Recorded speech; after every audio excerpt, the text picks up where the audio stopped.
Hello everyone, hope you guys are doing well. Last week we discussed about why I study economics, and today I want to explore different career fields that you guys might be interested to better prepare for the future.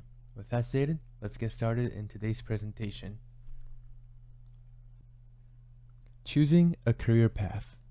Here are the table of contents for today. We're going to be discussing what industrialization is, going over the history of American Industrial Revolution, fastest growing sectors, and we're going to be wrapping us off with questions about career. Here we go. The history of American industrialization. Industrialization is the process by which an economy is transformed from a primarily agricultural one to one based on manufacturing of goods, from an agrarian rural nation to an industrial urban one. And prior to industrialization, most significant economic activities in most European countries were small-scale farming and creating handicrafts. This all changed from industrialization, guiding Europe, US, and much of the world to the modern era. The Industrial Revolution first began in Great Britain during the late 1700s and quickly spread throughout the world. The US was quick to adopt industrialization to gain power and wealth.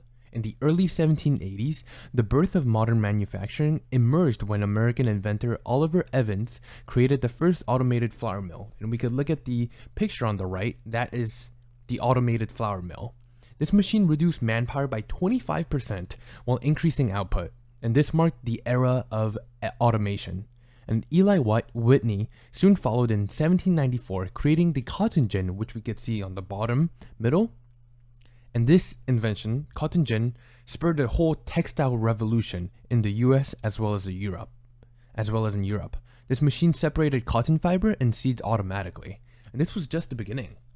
During the American Industrial Revolution, which is also referred to the Second Industrial Revolution between 1820 and 1870, Americans experienced an enormous changes in their lifetimes with major technological inventions such as the invention of steam locomotives, sewing machines, light bulbs, steel, and countless more, which transformed America.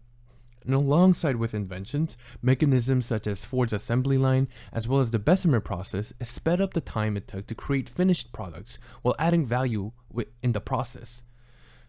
If we take Ford's assembly line, for example, it reduced the time for building a car from more than 12 hours to just 1 hour and 33 minutes.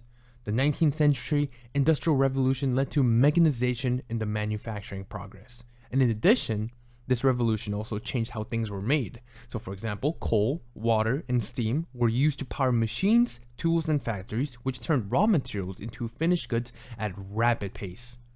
Now let's talk about the American workforce.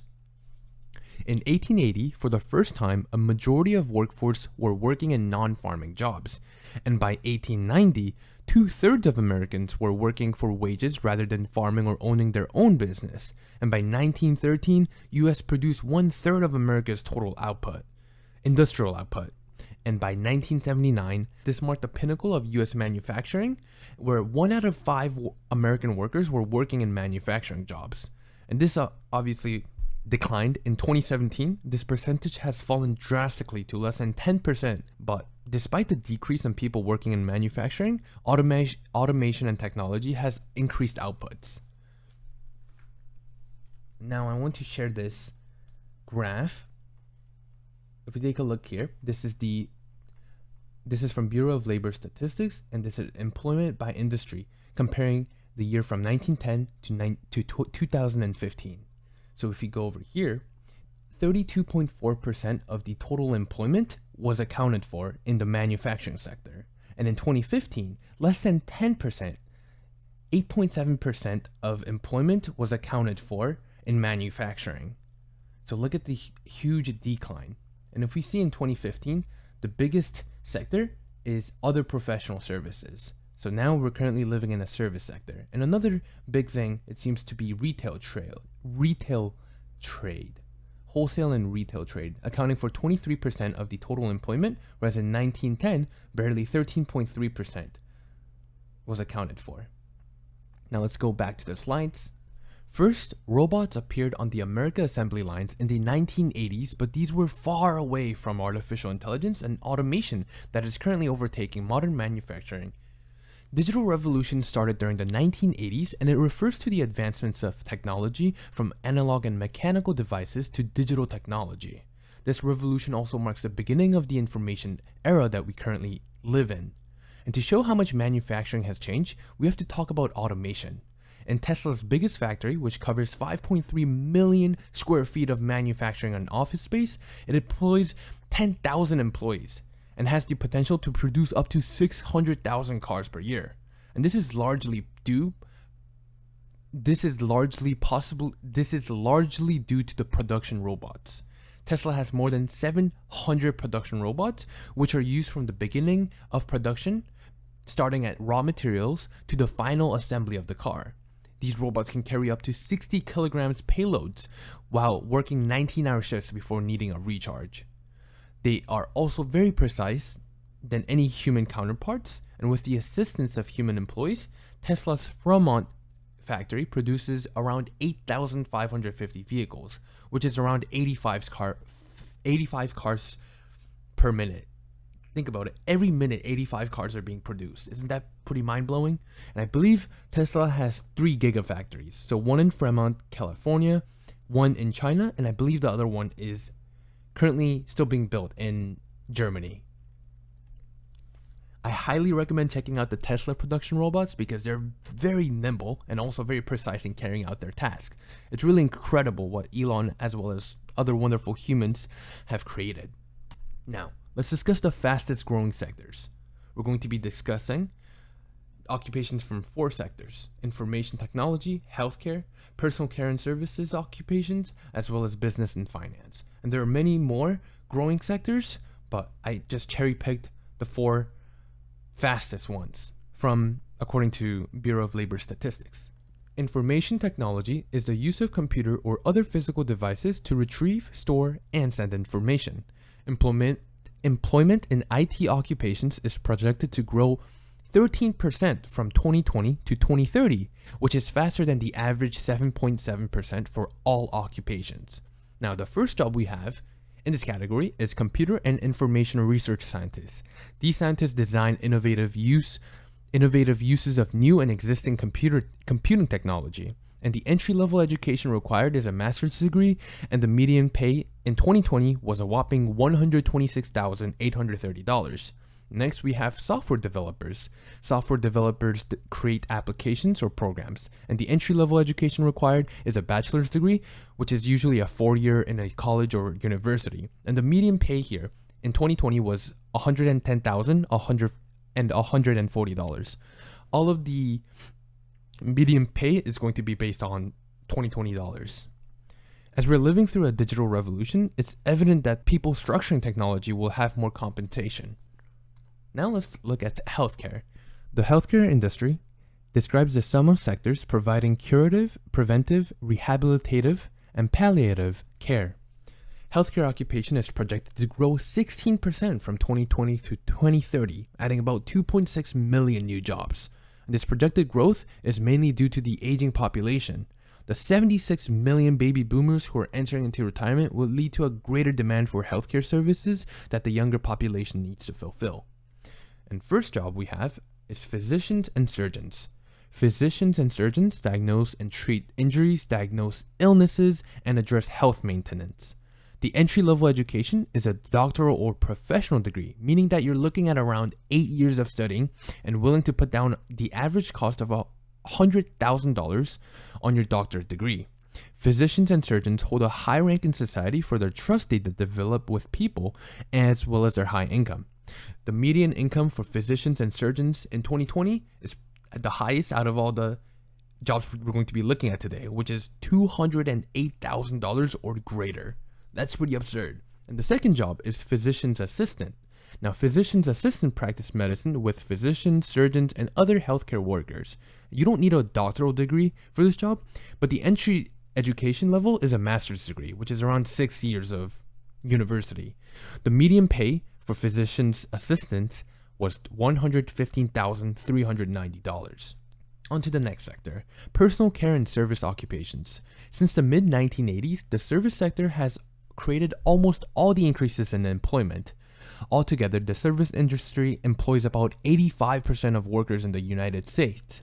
Service industry provides customers with intangible products or services and provides value to the public. Healthcare, as we mentioned earlier, are considered to be inside the service industry as they provide continuous care for the patient. Now, employment in personal and service occupation is projected to grow 22% from 2020 to 2030. The first job we have within personal care and service occupation is funeral service workers. Funeral service workers organize and controls the details of a ceremony honoring deceased persons. And the entry-level education required is an associate's degree, which is 2 years in college, and the median pay was around $58,170. And next we have fitness trainers and instructors. The entry-level education is just a high school diploma, and the median pay was $40,510. And last but not least, we have the business and finance sector. Employment in business and financial operations is projected to grow at 8% the next decade, adding around 750,000 new jobs. And the rise is due to a growing economy and complex regulatory environment that constantly changes within technology. Financial and business occupations usually have a higher median wage as they are in the epicenter of transactions. Personal finance advisors is our first job. Now, these people provide advice to help individuals manage their finances and plan for their financial future. The entry level of education is a bachelor's degree, and the median wage was $89,330. Next up, we have management analyst. Management analysts analyze and coordinate an organization's supply chain, meaning that they figure out the most efficient way of producing and distributing certain good of a company. The median salary for management analysts was $87,660, and the entry-level education was a bachelor's degree. Now, there are many more sectors that we haven't touched upon, such as engineering, transportation, and construction, which are all essential to our current world. I just picked out a few of the fastest growing ones to see the trend in our current world. Now, I want to ask and share some questions to ponder about from cosmetologist Max Techmark about a career before deciding to educate yourself for it. So number 1, does it require interacting with people and using social intelligence? Second, does it involve creativity and coming up with clever solutions? Third, does it require working in an unpredictable environment? The more yeses you answer to 3 questions, the better your career choice is, as it means that you're choosing a profession that machines are currently bad at. So the service sector jobs such as teachers, nurses, doctors, dentists, scientists, entrepreneurs, programmers, engineers, lawyers, social workers, clergy members, artists, hairdressers, or massage therapists all require skills that machines cannot currently perform. However, we need to remember that highly repetitive or structured actions in a predictable setting can be automated. Thus, Max encourages people to work with people. Don't be a radiologist who gets replaced by a data processor, but the doctor who orders radiology analysis to discuss results with patients. Don't study law to become a paralegal, but the attorney who counsels the client and presents the case in the court. Now, conventional wisdom in current society tells us to pick a career early in our lives and to specialize in it to death. They say that to be exceptional, specialization is the only path to be valuable to society. This conventional wisdom is quite absurd. Life isn't a linear path or unidimensional. I hope that humanity can learn to be more open and diversify into different interests, of course in moderation. For me, as I'm a little younger, picking different paths and uncertainty may seem a little bit easier than the older folks, but I want to encourage the older folks to enter into the realm of unknown, as it's never really too late. It's just all an illusion. And although society rewards specialization, as this is how you remain competitive, I believe that we offer so much more than just specialization. We all have hidden skills that are uniquely ours and subjective to us, such as our ability to communicate with others, our life experiences, and what compels and drives us. After all, if we're going to be dedicating more than a third of our lives, shouldn't it be meaningful? And these hidden skills is what allows it to give more meaning. So when choosing a career, you need to know your skill set or be willing to seek them to better be equipped in the market. And with that stated, I'd like to end with a quote from journalist Hunter S. Thompson. "A man must choose a path which let his abilities function at maximum efficiency toward the gratification of his desires, by Hunter S. Thompson. And we're back. I hope you guys enjoyed this presentation, and it's really bloody important to learn what your specialized knowledge is. And it's okay if you don't have it figured out. I surely don't have it completely figured out, but as long as you constantly think and observe the current world, I believe that it allows you to be more equipped to better understand this world, but also navigate it. So I hope this was helpful, insightful, and sparks further curiosity. And thank you for spending your valuable time with me, and as well as your interest in learning. All right, I'll talk to you guys very soon, and have a wonderful rest of your day. Peace.